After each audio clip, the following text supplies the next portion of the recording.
Princely Umanmielen is gone. The Florida Gators might be looking at a new defensive backs coach. We're going to talk about all that and more here on Locked On Gators. You are Locked On Gators, your daily podcast on the Florida Gators. Part of the Locked On Podcast Network, your team every day.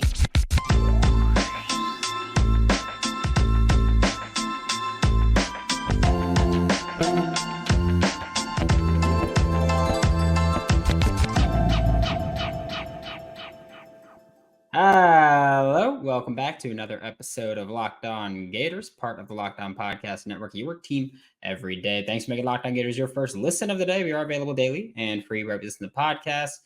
Happy Thursday. I'm Brandon Olsen. Find me on Twitter at WNS_Brandon. Find all my written work with Whole Nine Sports, Giants Country, NFL 33.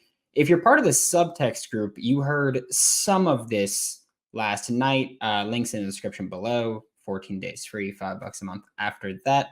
But you get some details. For example, last night I sent one out to, again, the subtext group, which has been growing. So thank you very much for those of you that have joined. But I told you, I'm going to say this on tomorrow's show, but being part of the subtext group opens you up to knowing this earlier. I've been told Princeley genuinely just wants to be the best. That's what's motivating him to hit the portal. That's why he would be open to returning from the transfer portal if Florida were to announce these defensive hires and if he's fond of them or if he supports them. This is not an NIL case. And don't get this twisted either. Certainly, Princeley is going to make NIL money wherever he goes. The draft grade was high enough for him where if he was money motivated, he would have just declared for the draft. Okay? If he was money motivated, that's what it would have been. Draft grade was high enough for that. Winning football games played a part in this. Getting developed played a part in this. Okay, it's as simple as that. Becoming a better edge rusher. And I will say this. I think that he is willing to come back. And I think that's interesting. I do think, though, that he should have just declared. I've been very open about this. I think that Princely Umanmielen is a top 50 player in the 2024 NFL draft. If he were to declare, I think a lot of people would agree with that. Maybe not Gators fans, but I think a lot of people who actually evaluate the draft would agree with that. That should Princeley declare, he would be a high draft pick. And I think that when you watch the film and you can see that, it's not just like, oh, my team, he bothered me, he bothered my team, whatever play it was. NFL teams care about what you can bring to the table, and what he brings to the table is a pretty elite pass rush move, or a pretty elite pass rush repertoire off the edge there. And I think that that's going to play a big part in where this goes. Again, I'm not even sure if he's willing to declare for the draft at this point. I don't think he's going to the draft. That wasn't something that he said in his message. He wasn't saying that he's open to coming back. After the message, he did say, or he didn't say he's willing to declare. After the message, he did say he's willing to come back should the coaching hires be right. But that's the part that I'm curious about. Because, again, someone tweeted at Princeley. Let me find the exact tweet. Someone tweeted at Princeley and said, curious if Princeley would consider coming back depending on who we hire as coaches on the defensive side of the ball. Going to the portal allows him to review all his options while coaching decisions are finalized. It would be a sound business tactic. And Princeley quote tweeted it and said, yes. So yes, he'd be willing to come back. He'd consider coming back depending on who's hired. But the part that stood out to me there is that Princeley's an edge rusher. Mike Peterson is in charge of the edges. Like he's the edge coach there. He's the outside linebacker coach there. The part that intrigues me is, does Princeley mean that if it wasn't Mike, and again, this is just purely speculation. I want to make that one clear. Does Princeley mean that if Mike Peterson wasn't the defensive end coach, outside linebacker coach, then he'd be willing to come back as if it was someone else? Does Princely work with the defensive line coach more than he worked with Mike Peterson? And that's why he'd be willing to come back depending on the defensive line hire. If Sean Spencer is still the coach, is still the defensive line coach, does Princely Umanmielen stay at Florida? I truly don't know. But like I said earlier, I've been told that this is a genuinely just developmental. That's what I know. What I know is that this is genuinely the biggest factor here is getting developed, which again brings me back to I believe he should be declaring for the NFL draft. I think that that's the move where if you want to be developed by the best, you go and learn by the best. And a lot of the best is in the NFL. So for me, that's where I think of it. Maybe he just thinks, hey, I'm not ready for the NFL. Maybe that's mentally, emotionally, whatever it may be. Maybe he thinks I'm not ready for the NFL, but Florida isn't the place that's going to get me ready for the NFL. It could be any of that. Maybe he goes back to Texas and he's back home 1 year in his home state. Maybe it's that. I will say I kind of wish that this was more NIL related because if it wasn't, like if it was purely developmental, he's going to Bama or to Georgia. Also, I know that everybody saw the Drewski video, the skit where Princely is there and Drewski stops the guy. And he's like, hey, or Drewski and the guy stop Princely. And he's like, he's on the team. Hey, you play for the team, right? And Princely's like, yeah. And Drewski's just, he plays for Alabama. And they do that whole thing. I know that sparked a lot of the, maybe he's going to Bama. Maybe he's going to Georgia. Maybe he was there to meet with Alabama and Georgia. It's important to remember, for those of you that don't follow the who's representing who, Princely signed to Drewski's agency. Drewski opened an agency shortly before the season, and Princely was like the first name to sign for it. I'm pretty sure he was the first name to sign to Drewski's agency. 4Lifers is the name, the number 4 and then Lifers.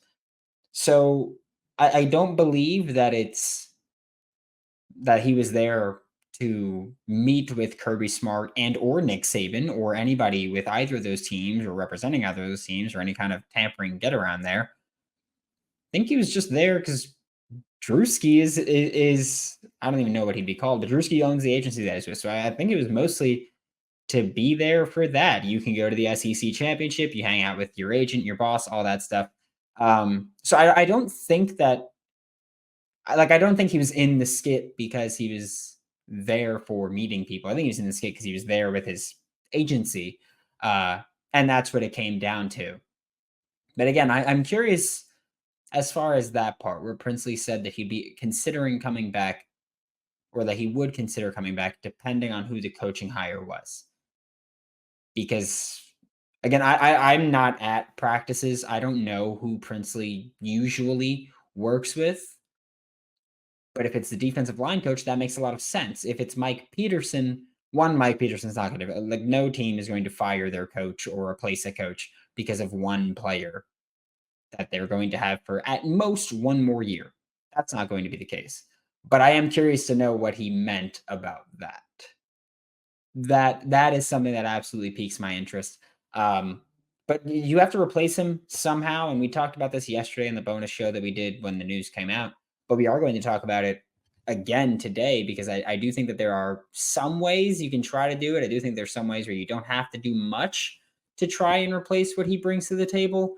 I will say that again, as in you don't need to go crazy about how to do it. Before we talk about that, today's episode of Locked On Gators is brought to you by FanDuel Sportsbook. As the weather gets colder, the NFL offers stay hot on FanDuel right now. New customers get $150 in bonus bets with any winning $5 money line bet. That's $150 if your team wins. Good way to kind of gauge that. Find out who the Pistons are playing and then bet money line against the Pistons because, oh my goodness, they are terrible. Thursday night football, put it on Steelers money line. Patriots have a ton of injuries and they suck as it is. If that's the route you want to go, you could put it on a bye game for college basketball. The app's easy to use, wide range of betting options, including spreads, player props, over-unders, and more. Visit FanDuel.com/lockedon and kick off the NFL season. And remember that FanDuel is an official partner of the NFL. Thanks again for making Locked On Gators your first listen of the day every day. We are available daily and free wherever you listen to podcasts. As far as replacing Princely Umanmielen's production, because I get it, so many Florida Gators fans are just like, yeah, we hate him for whatever reason. Sure, cry about it. The fact remains that he is a very productive pass rusher.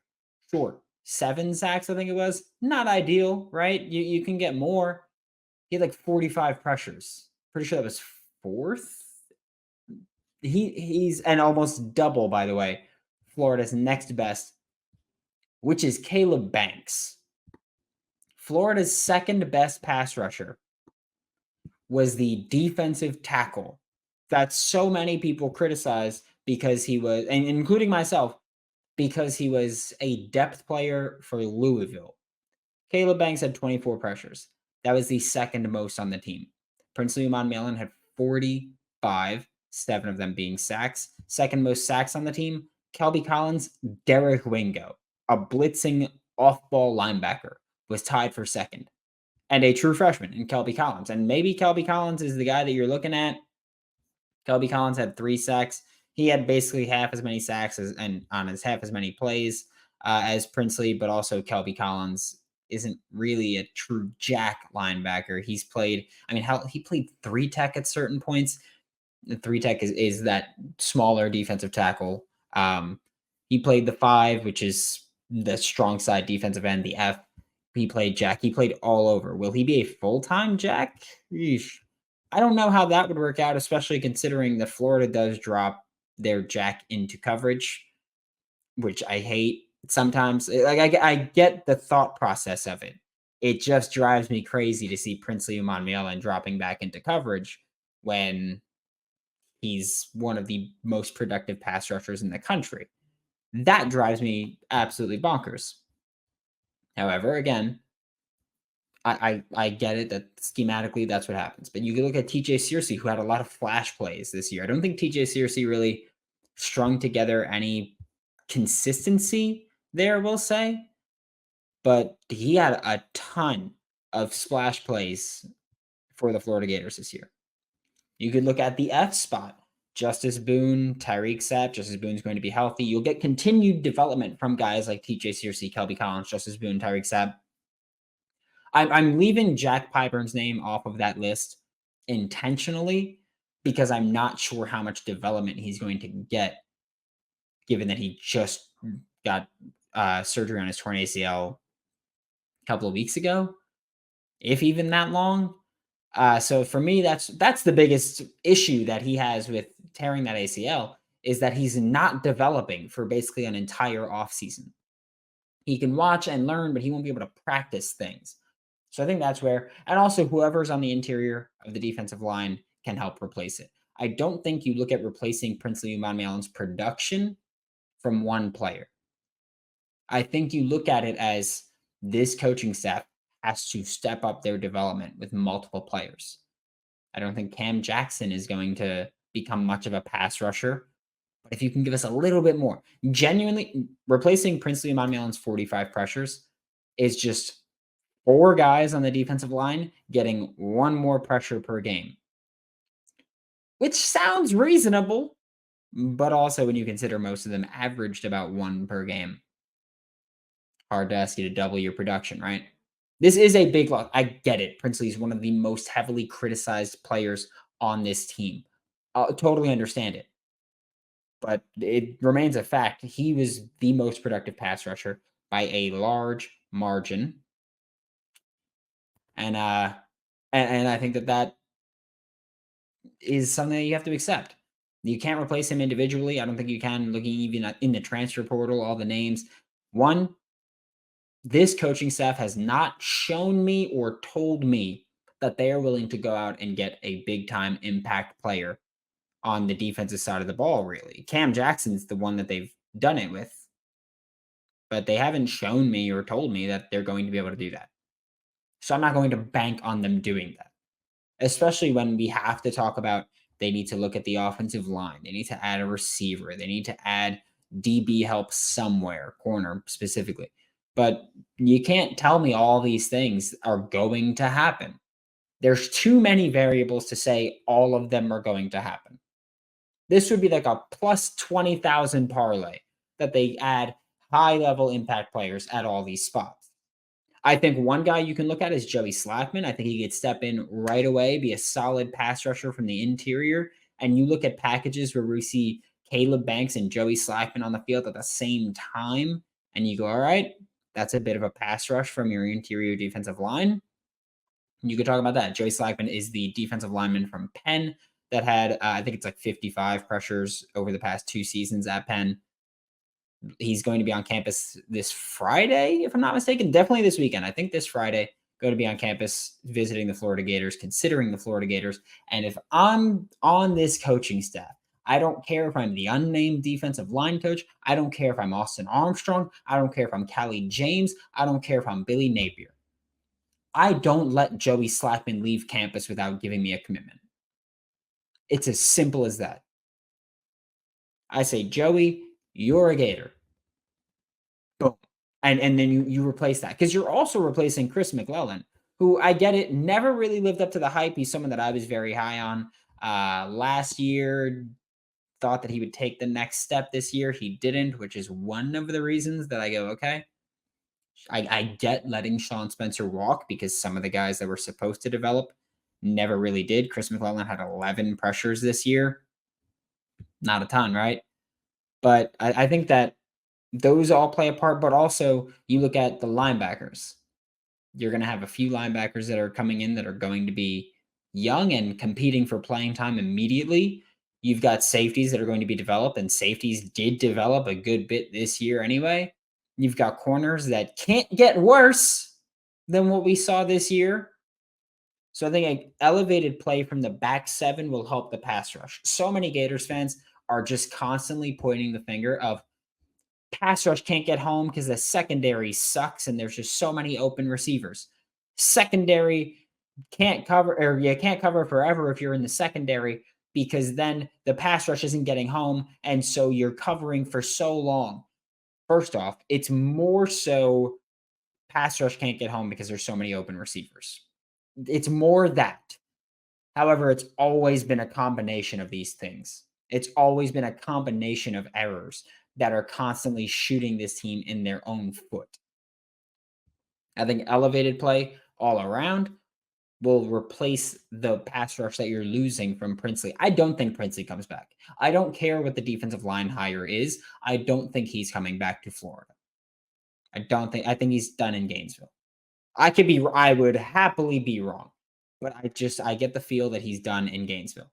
Someone who's not done in Gainesville, rumored to be the defensive back coach, Will Harris. We're going to talk about him in a second. Before we talk about him, I need to tell you guys about Prize Picks, because Prize Picks is the best way for me to make money playing daily fantasy sports this year. And if you've got skills, you could turn $10 into 250 with a few easy taps and research. It's simple and easy to play with quick withdrawals too, which for me, like having to wait to withdraw something is the bane of my, or like having to wait to actually get the money, the bane of my existence. So Prize Picks, it's like that. It's what makes Prize Picks really the number one daily fantasy sports app, if you're asking me. Just saying. Go to prizepicks.com/lockedoncollege. Use code lockedoncollege for a first deposit match up to $100. And remember that Prize Picks is daily fantasy sports made easy. Thanks again for making Locked On Gators your first listen of the day. Every day we are available daily and free wherever you listen to podcasts. The rumored name for defensive backs coach for Florida for about a week has been Will Harris, who is currently the assistant defensive back coach with the LA Chargers. I don't know if Will Harris is ultimately going to be the hire. I know he's the favorite right now, and he's been the favorite. I know that Teddy Foster was asked who the defensive back coach is, and all he said is NFL guy, good head on his shoulders, great character, which is, that sounds like Billy Napier told him that. Like those sound like exact words that Billy Napier would say, of great character guy, good head on his shoulders, all this. And we'll talk about Will Harris here. He's the only coach that we're going to talk about, or he's the only coach that we're going to talk about that's in play for Florida. So Will Harris is currently the assistant defensive backs coach with the Chargers. I know that I've seen Gators fans on Twitter, and I'm pretty sure even in the Locked On Gators Discord, which the link's in the description below for that too, say Chargers DBs suck. They do. But here's an important factor. One, he's the assistant defensive backs coach. There's only so much he can do. Two, he's been there for about 6 months. They've sucked for about 6 years in the secondary. Okay? Even when they've brought good players to LA, they've suddenly been bad with the Chargers. I'm hard pressed to blame the assistant defensive backs coach for that when they've sucked for so long there. So there's that. We'll discount that. What Will Harris is known for is being the secondary coach with Washington Huskies from 2018 to 2021. After that, because 2021 the coaching staff got canned, all of them. Will Harris went to be the defensive coordinator at Georgia Southern. Spent 1 year there, went to the NFL. Okay? Looking at the Washington time, the common thing that Florida Gators fans have said for why Will Harris is a good hire is there were so many All-Americans during Will Harris's time there. That is true. I'm not taking that away from him. I'm not knocking him at all for that. I will say this isn't, and again, I'm not saying he's bad. I'm just saying my hesitancy, my caution with saying that he's good is that when Will Harris was at Washington, he was working under Jimmy Lake. Jimmy Lake is one of the best defensive backs gurus that we've seen in college. He's currently in the NFL with the Rams, but when he was in college, Jimmy Lake was one of the best when he was coaching college, Jimmy Lake was one of the best defensive back gurus around. I don't know how much of that work being done was Will Harris or Jimmy Lake. You can talk about the All-Americans all you want. Absolutely. You should be making that case. I will also just bring up that Jimmy Lake was there. Maybe most of that was Jimmy Lake. Maybe it was all Will Harris. I don't know. But before Will Harris got there, because we were in a Twitter space yesterday, and I brought that up, and someone mentioned, all the guys that when Will Harris was there, the true freshmen were great. That's fine. They were great before them, because when Jimmy Lake was there and Will Harris wasn't there, Buda Baker was there, Byron Murphy was a true freshman there, and all the DBs that we've seen go into the NFL, who was Sidney Jones, all those good DBs that we've seen go into the NFL, a lot of them were like Washington was producing good DBs before Will Harris got there. They were also producing good DBs while Will Harris was there. But in the interest of playing devil's advocate, where I say maybe most of that was Jimmy Lake doing the developing and it wasn't as much Will Harris, I also acknowledge that means that Will Harris was there watching Jimmy Lake develop these DBs. So even if Jimmy Lake was doing most of the work, I'll still go into this saying, if he is the hired DB coach, I'll still go into this saying, maybe Jimmy Lake was doing most of the work there, but Will Harris watched Jimmy Lake do most of the work. So Will Harris got to see a DB guru develop defensive backs. So I'm not saying Will Harris is a good hire or a bad hire. I'm saying that I'm going to go into the potential hire of Will Harris. Again, I truly, genuinely do not know who the hire is. The rumored name is Will Harris.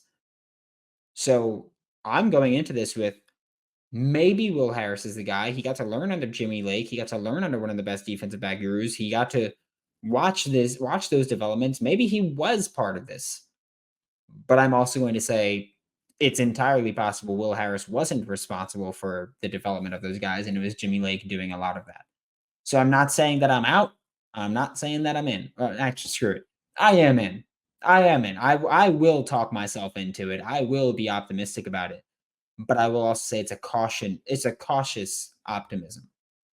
I will be cautiously optimistic about this hire if it is indeed the hire. But I think and this is also something that we talked about the subtext group. Again, links in the description. Join subtext.com/LockedOnGators. But this is a hire I'm going to be happy about. I loved what Washington did under Jimmy Lake, and Will Harris got to watch Jimmy Lake work. So I will say I'm very happy with that. The connection there, by the way, is that Billy Napier and Derek Ansley, who is the Chargers defensive coordinator right now, good friends. Obviously, that then makes the connection that Will Harris working under Derek Ansley there.